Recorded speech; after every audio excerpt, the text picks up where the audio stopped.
Hello mga kaibigan, dito na ang natin this evening. Patulog na sana kami mga kaibigan kaso umulan. Ang lakas, ayan, si Arlene hindi makatulog. So ayan, galing na ako dyan sa higaan. Patulogin ko na sana siya. So ayun, gising pa, ako, nag-charge din ako mga kaibigan. Kasi yung phone ko, sinacharge ko siya mga kaibigan. Nakukunan yung battery. Iwat ko ba sa charger ba to or sa phone na to mga kaibigan. So ito ang ulan. Hoy, pasensyahan nyo na mga kaibigan yung ano natin ha. Yung mga labahan dyan oh. Yan yung mga dala namin na damit nung nakita nyo doon kami sa Bunawan. And ano naman, sayang na naman ang tubig in this evening. So ito na naman ang ginawa ni Dudong Junjun ninyo. Siya na yung gumawa. Hindi na po ako in this latest update. And ayan yung ginawa niya in this evening. Ayan, si Dudong Junjun ninyo. Nagmap siya. Kasi ano na, abog na yung ano namin sahig kasi nandito sila luyo kanina kumain. Yung mga trabahante ni Papa and mga bata, akyat baba. So, abog na kayo siya mga kaibigan. So, malinis si Dudong Junjun ninyo magmap kasi maanuhan niya talaga mga kaibigan. Nagamitan niya ng lakas. Oh. So, mayroon ng mga laman ang mga tab. So, magwashing na naman ako bukas para wala nang labahin kasi mayroon ng tubig. Mayroon pa nga kaming kailangan banlawan. So, ayan na si Aileen muna yung pinaduyan ko kay Arlene. So, ready na kami dyan sa aming higaan in this evening. So, thank you Lord na naman sa ulan. Hindi na naman kami mahirapan sa pag-igib ng tubig. Off ko na itong ref namin mga kaibigan dahil nga fully feed na po ito mga kaibigan. So, thank you kasi nakasahod tayo ng isang napakalaking blessing, char. Yan mga kaibigan, hindi kasi minsan, ayan o, ang laman ng ref namin, tubig lang po. O, dyan na nga namin nilagay sa freezer yung tubig. And dito sa baba, wala. Ayan, yung pinirito lang namin na tira namin sa ulam namin mga kaibigan. So, ito lang yung laman ng ref kapag walang sahod, walang mga lagay, and wala na tayong egg. So, wala nang ano natin dito mga kaibigan, ulam. Buti, nakasahod ako nung before ako nakaanak. Hindi pa ako nakaanak kay Arlene mga kaibigan, nakasahod tayo. Inapulipid ko itong ref natin na prenda. Benta na yun mga kaibigan, 15k. So na anuhan na namin, napida na namin, pero 2 buwan ko pa siya before napid. So nakatupi na ako ng mga tupiin dyan mga kaibigan. And hindi ko talaga mabigyan pansin ang ano ko ba. Hindi ko talaga mabigyan ng time ang mga mga glass sliding. Dumi na sila mga kaibigan. Yung isang kwarto lang nung nalinisan ko, akyat talaga ako mga kaibigan. So mahirap siya linisan yung dito banda kasi wala kang maapakan, pero dito banda mga kaibigan and dyan madali lang siya. Ito lang dito at saka yung sa kwarto namin. So ito yung ganap ni Dudong Junjun in this evening kasi every morning busy siya sa kanyang babuyan, kaya malinis na dito. So ibalik ko na pag charge. So ito ano na siya, standby na siya kasi sira na po. So ayun po mga kaibigan, nakauwi na po galing si mama doon sa ayan, ano na itong hair natin. Nakauwi na po si mama galing doon sa paghatid nila Tio and Suisoy. Doon siya nakatulog sa Talakugon. Marami namang paryente si mama doon mga kaibigan. Eh nakauwi na siya. So chat-chat na naman kami. Grabe daw yung ganap nila doon ni Dudong Tutot. Iniyakan daw niya talaga yung mga bata mga kaibigan. Sobrang iyak niya kasi nawala na daw siya ng anak mga kaibigan. And kukunin pa daw yung mga apo niya. So hindi naintindihan din ni mama, naintindihan din namin ni Ate Maninay, anak ko na din mga kaibigan, na kailangan din ni Dudong Tutot yung mga anak niya kasi nahirapan din siya mga kaibigan. So sobrang iyak ni mama, sabi niya sa akin yun daw yung ikakamatay niya mga kaibigan. So palagi na yan binabanggit sa akin sa chat, sa pag mag-talk kami, sinasabihan ko na lang siya, huwag ka naman ganyan ma, magpakatatag ka. So hindi daw niya kaya mga kaibigan. Miss na daw niya talaga si Ate Hak. And ayun, iyak na naman siya pag uwi niya doon sa bahay kanina na nakita niya, walang nakita niya ng mga bata. Iyak na naman daw siya mga kaibigan. So ayun, sobrang stress na talaga si mama. Nakita niyo yun na pumapayat siya. So iba talaga mga kaibigan pag parents, iba talaga pag ina sa kanyang anak mga kaibigan. So naintindihan ko din si mama na hindi daw talaga siya makamove-on. So ayun, iyak na naman daw siya ng iyak. Nawawala na nga si mama mga kaibigan ng boses sa kakaiyak niya. Yung sabi ko sa kanya, baka ma-dehydrate siya mga kaibigan sa kakaiyak niya, kaya minsan nagkalagnat and nag-ano na yun, yung bang nanginginig daw yung katawan niya. Sabi ko, effect yan sa pag-iyak mo ma, dahil nga na-stress ka. So Sobrang love talaga namin ng mga bata na yun, mga kaibigan. And sa Timaninay nga, before kami umalis doon sa Bunawan, iniyakan pa niya. Kasi gusto namin isama si Kiyo. Kaso kunin ni Dudong Totot. Ayaw din ni Susoy na maiwan si Kiyo. Gusto niya isama. So, wala kaming magawa, mga kaibigan. Yan, good evening, mga kaibigan. Ang gana for today's video. Ayan, nagkasipo na talaga si Arlene. And confirm na, mga kaibigan, kasi meron nang lumabas sa kanyang ilong. Kaya, nahirapan siya matulog. Todo ano yung ama. Tingnan nyo, mga kaibigan, napakaganda ng tulog kapag si papa niya ano sa kanya, inano pa niya yung kamay niya sa kanyang pisngi. Yan. Tulog na si papa niya. Bilar na kami, mga kaibigan. Wala na kaming tulog. Marami akong nakuha kanina sa kanyang ilong kasi paghatching niya, mga kaibigan, mayroong lumabas. Ayun, ang ganda ng tulog. Kaya ayaw pa ipalagay ni Dudong Junjun sa duyan. Aka daw magising. Thank you, papa, sa bilar kay baby. Thank you. So, hello, mga kaibigan, good morning. Ganap sa buhay natin dito sa Agos and Mars. Ayan, maaga pa, mga kaibigan, banat na tayo kasi mayroong tubig ulan. Naku, mga kaibigan, tingnan nyo yung labahin, hindi talaga maubos-ubos. Dahil meron tayong mga kids. So, pag mayroong kids talaga, mga kaibigan, hindi talaga maubusan ng labunon. Kasi always yan sila nagbihis. Tapos, palagi mga kaibigan, palagi nadudumihan yung madami, kaya panay bihis, mga kaibigan. So, in this morning, yan ako sa buhay ko, ayan, mayroon ng tubig. So, nakawasing na tayo ng mga puti. Banlawan na natin kasi mayroong tubig ulan. Hindi na tayo magamit ng purified water. So, kahit wala tayong tulog, dahil nga mayroong sakit si Arlene, nagkasipon siya, mga kaibigan. Ito, banat naman ako pag-work kasi nakatulog siya. Pinaliguan ko pa rin siya, mga kaibigan, kahit mayroon siyang sipon. So, ako, habang tulog siya, hindi pa nga ako naka-coffee. Trinabaho ko na ito kasi marami na naman tayong labahin. So, pagkatapos ko po nito, nagwasing na naman ako sa mga decolor. Waswasan ko muna itong mga puti. Ayan. Oo. Grabe po ang sipon ni Arlene. Kaya hindi kami nakatulog ng maayos. Tapos ito, dami pang gagawin. So, dumating na ako sa part, mga kaibigan, na ayun, hindi ko napakita. Dumating na ako sa part na umiyak na naman ako. Nakaiyak talaga ako kagabi, mga kaibigan, dahil sa sitwasyon ni Arlene na nakita ko nahirapan siya pero hindi siya iyakin. So, naano ako sa kanya, naawa ako dahil tayo nga mga kaibigan na malaki, kapag sinisipon tayo, sobrang hirap. Siya pa kaya, mga kaibigan, kaya naano ko siya kagabi, iniyakan ko siya kagabi dahil sabi ko, thank you Lord, dahil binigyan mo kami ng bata na mabait din na kahit mayroong sakit, hindi siya mga kaibigan, hindi siya nagreklamo. Dahil din siguro antok na siya kasi 1 PM na ng gabi, or 2 PM na siya nakatulog, mga kaibigan. Hindi ko na natingnan yung cellphone ko sa pagbuhat sa kanya. Kami ni Dudong Junjun, yung tulong-tulong kami ni Dudong Junjun, napakalmahin siya. Kaya ayun, this morning, maganda ang tulog niya pag mga kaibigan, day. Hindi nagtukar yung sipon niya kapag day, mga kaibigan. Gabi lang po yung sipon niya. Kaya ako, hindi pa ako nag-breakfast, hindi pa ako nag-coffee. Muna ko na ang trabaho para pagising niya. Tapos na tayo, mga kaibigan. Shout out sa mga parents. Yun. Bumalik na naman yung mga kaibigan, yung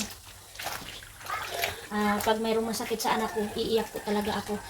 Ang daming luha ko, mga kaibigan, si Aileen, yung lang niya, yung pagtit lang niya, yung ng kanyang tiyan, yung mga kaibigan, lumubo yung tiyan ni Aileen, yun yung pinaka hindi ko makalimutan na grabe yung iyak ko.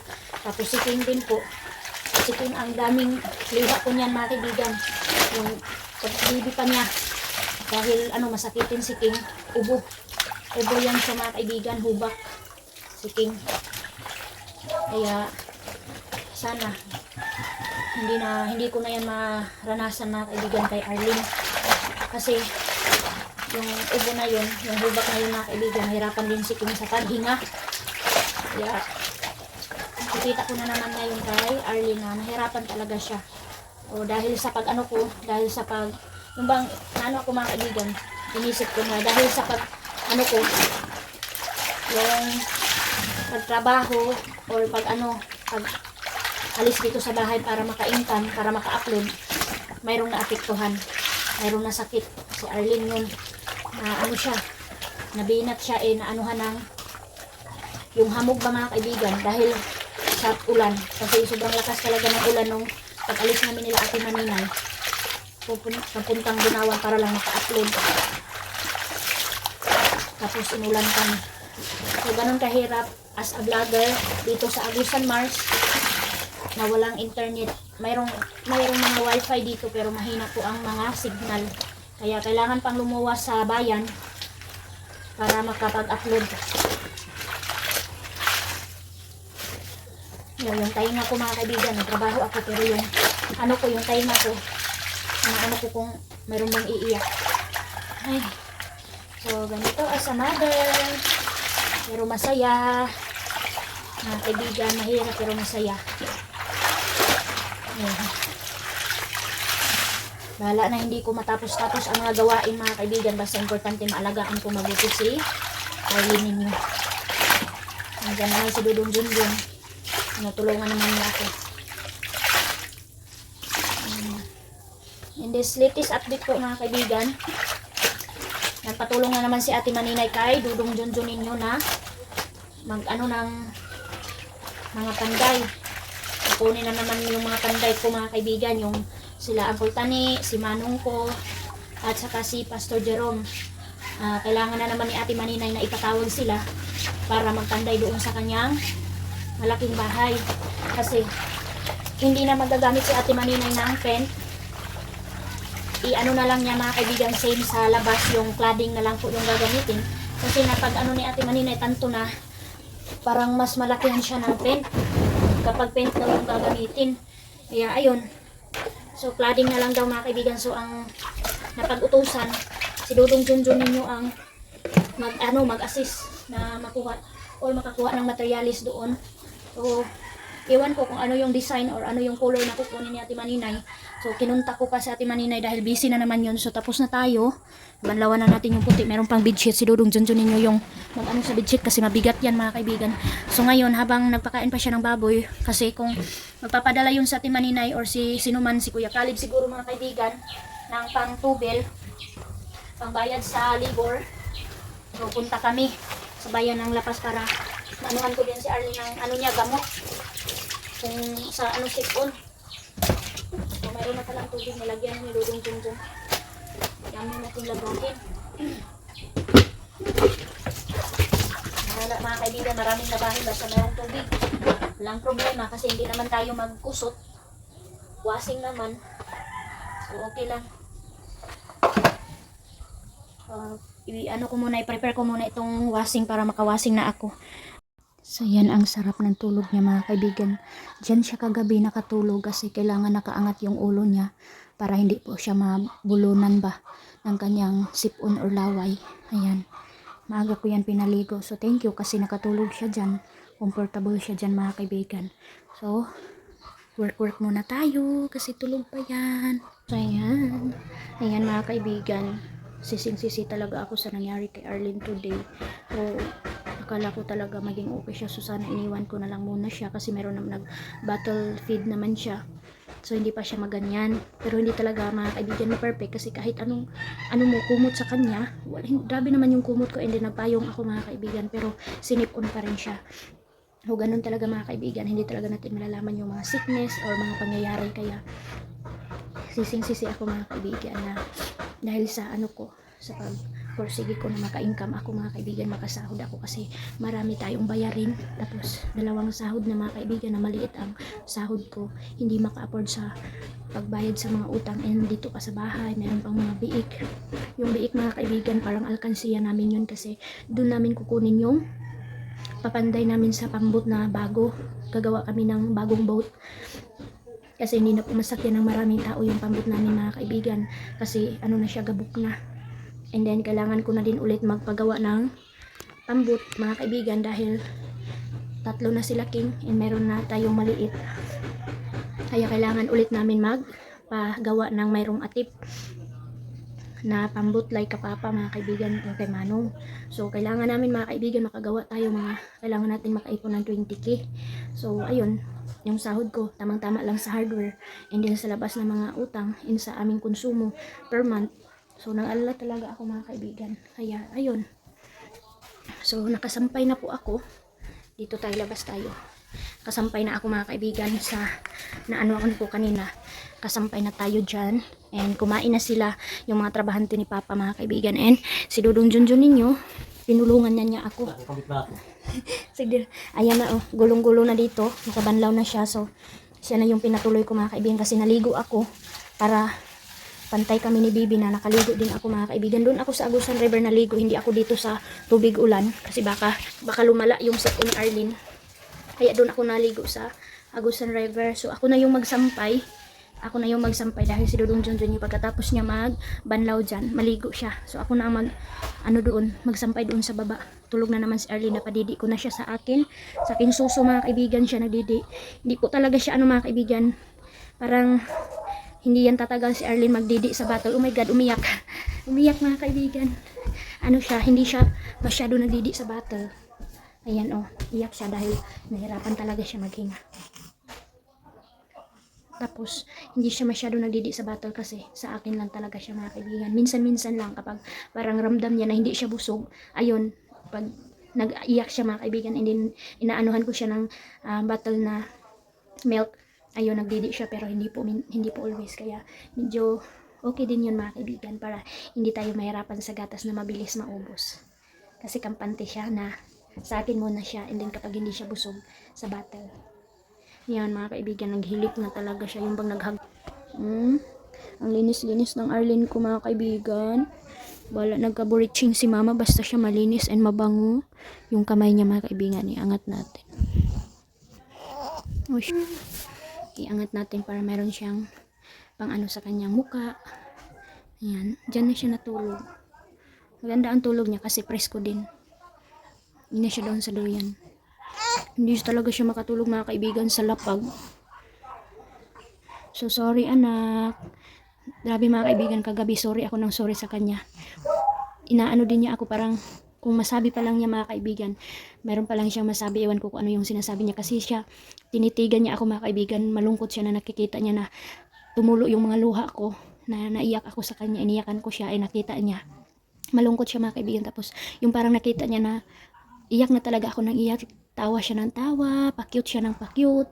Hindi na ako nag-video kagabi kasi hindi talaga hindi ko talaga siya mabitawan mga kaibigan kasi maawa ako kahit hindi siya mag-iyak. Kinakarga ko talaga siya. And lalong-lalo na si Dudong Junjun ninyo. Yan. So yung part talaga mga kaibigan na maiiyak ka talaga dito sa aming sitwasyon dito sa Agusan Mars kasi kapag need mo yung gamot, wala po dito na pharmacy na malapit na kumpleto mga kaibigan. So ayun, kailangan mo pang pumunta doon sa bayan. So ayun, and yung hospital medyo malayo siya mga kaibigan. So ang hirap talaga na magkasakit ang mga anak. So gusto ko makasabi ka na lang talaga mga kaibigan na sana ako na lang yung maghirap mga kaibigan. Wag na yung mga bata kasi malayo ang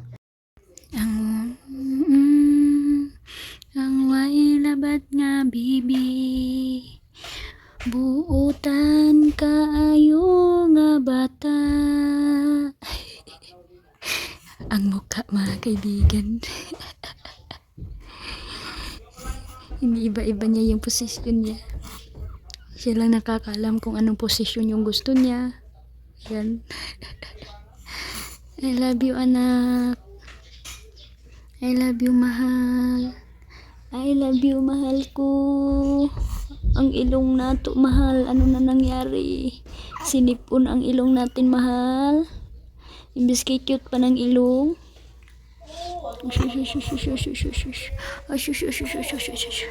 I love you ni mama.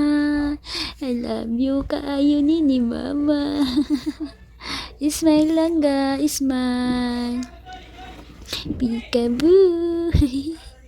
Ating-ating ni mama, ading-adang ni mama, I love ni mama, I love you kaayo. Shish.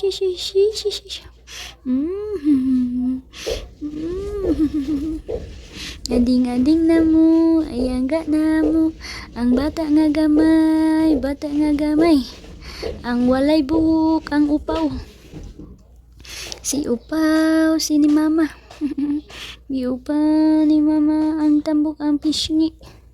Ang tambok, ang pisngi. Ayaw ko disturbo ha mama, kay mag-sleep ko. Ra. Ganyan lang mahal. Ay naku, sipon. Hi. Saman? Ano may ganap?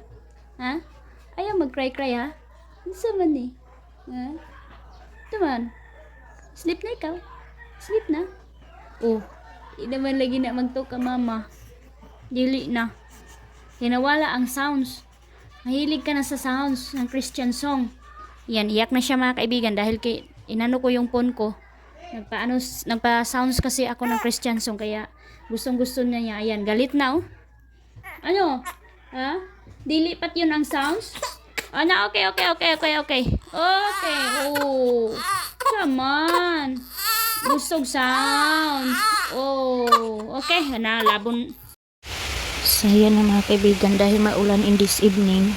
So, suot na niya yung jacket na ukay-ukay ko. Ayan.